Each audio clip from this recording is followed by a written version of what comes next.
you watch his neck in a few minutes, you'll see it all slide down his neck.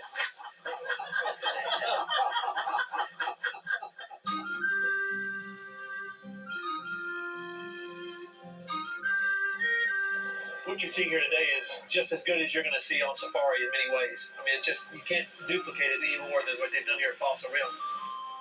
Aren't those scimitar orcs? Man, there's only a few of them left in the wild. He's come from over in Africa. Are you breeding them here? What we're trying to do is build up a captive situation here and build the numbers up. And I mean, the ultimate goal is to take some of these animals and start to reintroduce them back into the wild. So if you like, a lot of the zoos in Fossil Rim are becoming modern-day Noah's Arks. And we're bringing them in 2 by 2, and we're keeping them here in these facilities until kind of the floodwaters of destruction can go down, and we can actually start reintroducing them. Does everybody want to run in real quick and get a cup of coffee and warm up?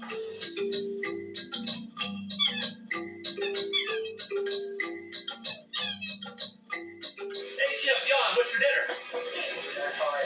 You've been out on safari all day. I'm hungry. There you go. Man, Let's start with vegetables here. We have a little roast tenderloin tonight, some grilled salmon.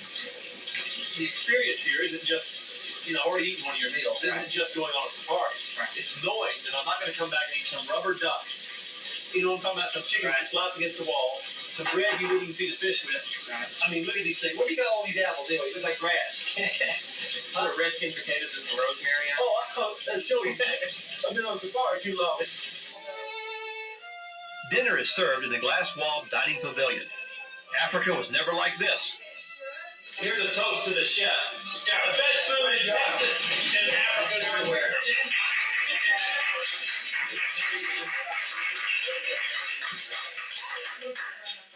That's right.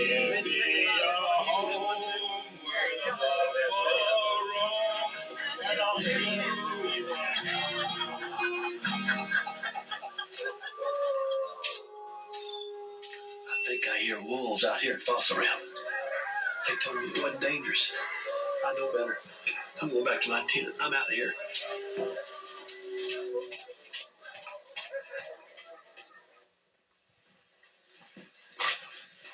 It's hard to believe that 66 million years ago, Fossil Rim used to be part of the Gulf of Mexico.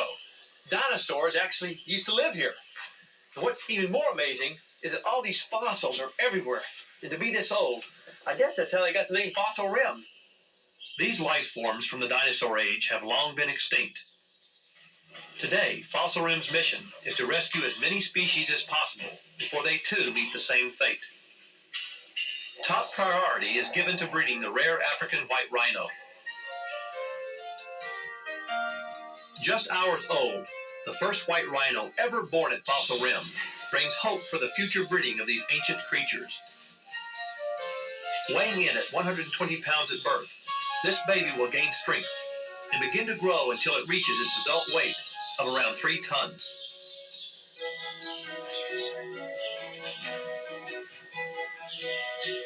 But no greater success story can be told than that of Fossil Rim's cheetah breeding efforts. There are as few as 5,000 cheetahs left in the wild. Successful captive breeding is critical to the cheetah's immediate survival. Historically, cheetahs have not bred well in captivity, but at Fossil Rim, 63 cheetahs have been born in the last 8 years. I wanted to find out what the secret to success is in breeding this incredible animal.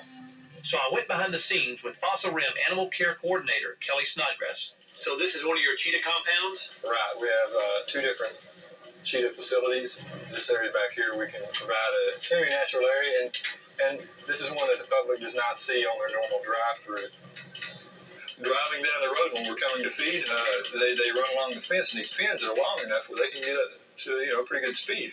I've clocked one up to 50 miles an hour along this road. Wow, look at him coming, man. Look at that one go. There we go. Wow. Cool. No, here's one right here. Look at this one. Cool. Woo-hoo. Make it move, Kenny. Yeah. Come on, kid. Come on, kid.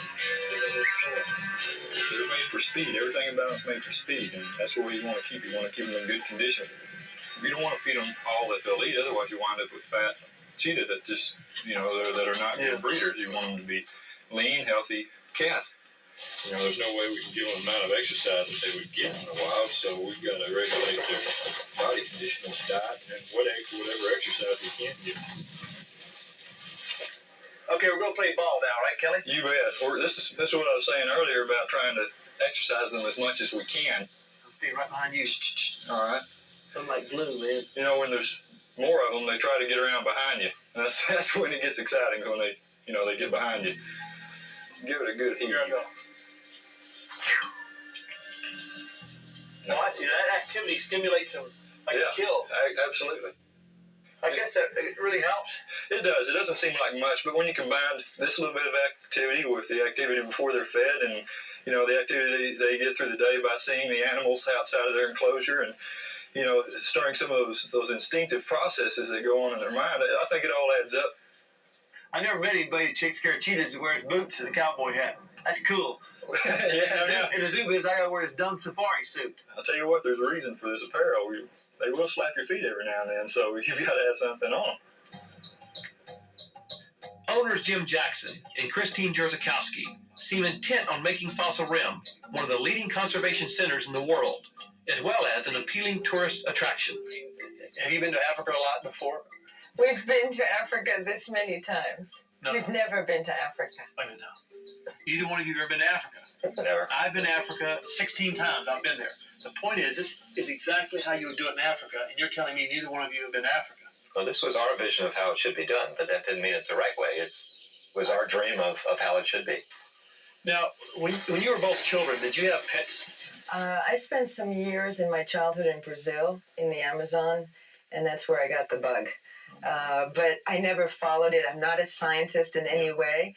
It's just an understanding that somehow we're all part of one big whole, and it would be a shame to lose so many of its parts.